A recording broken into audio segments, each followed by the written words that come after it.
pagsubok, may aral na matututunan.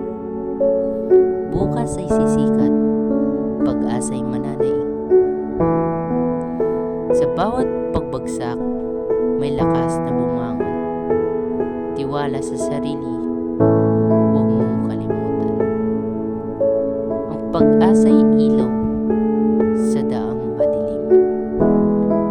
Gabay sa paglalakbay, tungo sa tagumpay.